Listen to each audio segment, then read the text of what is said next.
que Sex Education da Netflix é uma série tão boa? Hoje eu vou falar sobre isso e a resposta não é só a minha opinião, também vai ter a opinião de vocês. E ao final eu vou falar um pouquinho sobre o que eu achei da terceira temporada. Vem comigo! A série está em sua terceira temporada, que chegou esse mês na Netflix, mas ela estreou mesmo foi em 2019, em janeiro, sem qualquer divulgação da plataforma. O que surpreendeu bastante na época, porque já tinham dois nomes conhecidos, a Gillian Anderson, muito conhecida por Arquivo X, e o Asa Butterfield, que já tinha feito o Cabré e outros filmes também. Mas a Netflix realmente não fez um trabalho grande de divulgação e a série funcionou mesmo foi no boca a boca. Mas se você ainda não viu Sex Education, aqui vai um resuminho da sinopse, né? A série acompanha o Otis, que é o personagem do Asa, que é filho da Jem, que é uma terapeuta sexual, que é a personagem da Gillian Anderson, e ele é um jovem que começa a série sendo virgem e que inclusive tendo dificuldade para se masturbar. Ele sofre muito ali com essa coisa mais liberal da mãe, né? A mãe fala muito sobre sexo dentro de casa, mas ele se sente muito constrangido. No entanto, mesmo com toda essa realidade, ele acaba se tornando o terapeuta sexual dos colegas lá da escola, criando uma clínica do sexo. A série então se passa num contexto de juventude, né? A gente acompanha esses personagens ali no início de uma vida adulta, na verdade eles ainda são adolescentes, estão ali no high school, no ensino médio, mas a gente já vê toda essa introdução, né, na vida do sexo. E o tema inclusive, a coisa que chama mais atenção em Sex Education, apesar de não ser a única coisa que torna a série muito boa. Antes de eu fazer a pergunta, né, de por que Sex Education é tão boa, eu fiz um resuminho nos meus stories e a primeira coisa que eu coloquei foi temas importantes. E aí eu abri a caixinha e eu recebi algumas respostas. Em todas elas, a resposta tema estava lá. Caixinha 1, temas importantes de um jeito super leve. Resposta da caixinha 2, a forma como conseguem tratar os temas de forma responsável, bonita e engraçada. Caixinha resposta número 3, é como eles abordam temas tabu envolvendo comédia. É isso, gente. A primeira coisa que chama atenção em Sex Education é o tema. E não é só porque fala sobre sexo, que é algo que todo mundo quer falar, quer ouvir, ou se não quer ouvir, já pensou, mas é porque é o jeito que a série trata sobre isso. Realmente é sem tabu, é de uma forma moderna, é leve, é de forma muito crua, muito natural. A série consegue falar tanto de assédio sexual, quanto falar realmente de libido, falar das diferenças da vulva, a falar de vaginismo, a tratar de DST, clamídia, falar de, sabe, uma pessoa mais velha engravidar, dificuldade de engravidar, como que é para uma pessoa jovem engravidar. Enfim, diversas coisas relacionadas a sexo, e não só a sexo, né, mas as relações. A gente vê muito as relações, principalmente dos personagens mais jovens, mas até dos pais, né, ali de separação, de divórcio, de traição, de, enfim, querer outras pessoas, a questão da sexualidade, personagem binária, personagem lésbica, personagem gay, sair do armário, como que é a vida, violência, tudo que, sabe, faz parte da nossa realidade é abordado em Sex Education, e a série tem só 3 temporadas e já tratou de muitas coisas. Já não bastasse o tema, também é a forma como a série trata, né? Algumas das respostas aqui falaram sobre a coisa de ser leve, de ser engraçado. Eu também falei sobre isso nos stories que eu coloquei, né? É muito engraçado, gente. É uma série que traz um humor diferenciado. Em Sex Education é um humor inteligente, mas também tem um humor besta, gente. Tem outras coisas muito boas em Sex Education. Uma delas é o elenco. E olha que a gente nem tem um elenco assim estrelado. A gente começa a temporada com a Gillian Anderson e com a Asa como os mais conhecidos. O resto são atores que a gente não conhece, mas que surpreendem e fazem a gente gostar muito deles e gostar muito dos personagens.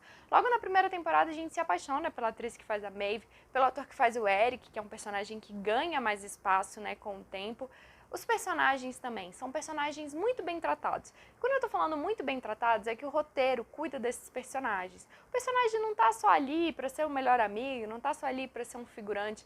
Não, todos os personagens são muito bem construídos e muito bem desenvolvidos. Então, a forma como a série aborda tudo, né, o contexto, o visual, os personagens, o tema, é muito diferenciado do que a gente está acostumado a ver em séries que seriam voltadas para um público mais jovem. Então, para mim, isso é um outro ponto positivo de Sex Education. E aí, as minhas respostas e também do fandom do sommelier de série contemplaram o que você acha de por que Sex Education é tão bom? Deixa aqui nos comentários porque eu quero saber. Mas, se você já assistiu Sex Education, fica nesse vídeo porque agora a gente vai falar de spoilers. E se você ainda não assistiu, vá lá, assista a terceira temporada, ou se você ainda não viu nada, veja a primeira, a segunda, a terceira, tá tudo na Netflix, e volte aqui, porque vamos dar spoilers. Esperando para ver se você que não assistiu foi embora, mas bom, se você já assistiu, vamos falar de Sex Education. A terceira temporada chegou no dia 17 de setembro na Netflix com apenas 8 episódios, extremamente fácil de maratonar, mesmo que os episódios sejam mais longos, né? Não é uma série ali de episódios tão curtos, os episódios têm ali de 40 a quase 1 hora, mas é realmente impossível parar de querer assistir essa série. E eu assisti rapidamente, em 2 ou 3 dias, imagino que a maioria de vocês deva ter feito isso também. Mas vamos ao que realmente importa, o que achamos da terceira temporada de Sex Education. Eu gostei muito, achei que se manteve no nível da primeira e da segunda temporada, surpreendendo, trazendo novos personagens, e vou pincelar algumas coisas aqui. Primeiro, a gente viu Otis com um novo relacionamento com a Ruby, em que a gente viu um outro lado da Ruby, né? Na segunda temporada, no finalzinho, a gente já viu ali um pouco da família dela, a gente conheceu o pai, mas não teve um aprofundamento. Então achei muito bacana a gente ver esse outro lado da personagem por trás da casca de menina popular, sabe? Que faz bullying com todo mundo. E gostei muito da relação dela com o Otis, inclusive até fiquei assim, será, Maeve?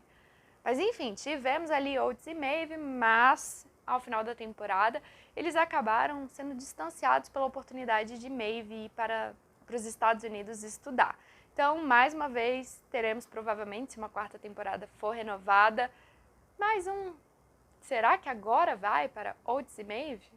O enredo que eu quero pontuar aqui é o da Jem, da mãe do Otis, que aparece gravidíssima nessa temporada e numa relação bem conturbada, né, com o Jacob, né, acho que é assim que é a pronúncia na série.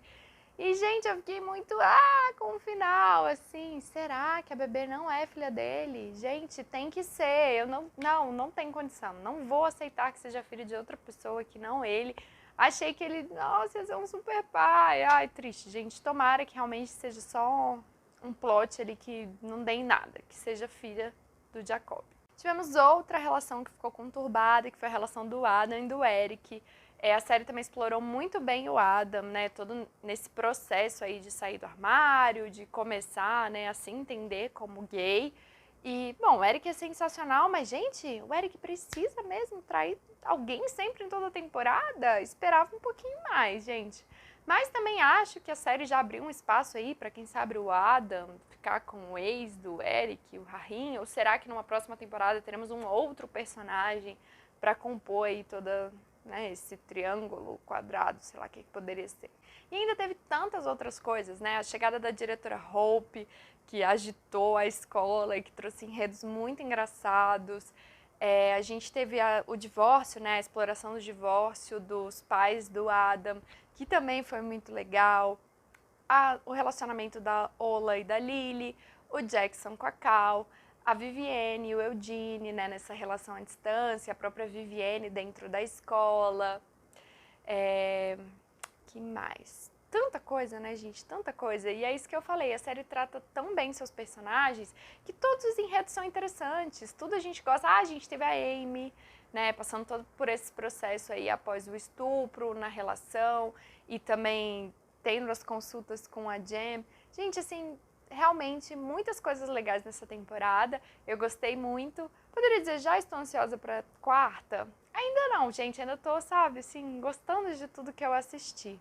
E vocês, o que vocês acharam dessa terceira temporada? Qual enredo vocês mais gostaram? Coloquem aqui nos comentários, cuidado com spoilers. Spoiler vocês podem mandar ali no privado. Manda como mensagem, porque, né, não deu nenhuma semana que estreou. A gente precisa realmente cuidar de quem não assistiu, né? É isso, gente. Muito obrigada por assistir mais esse vídeo e a gente se vê na próxima.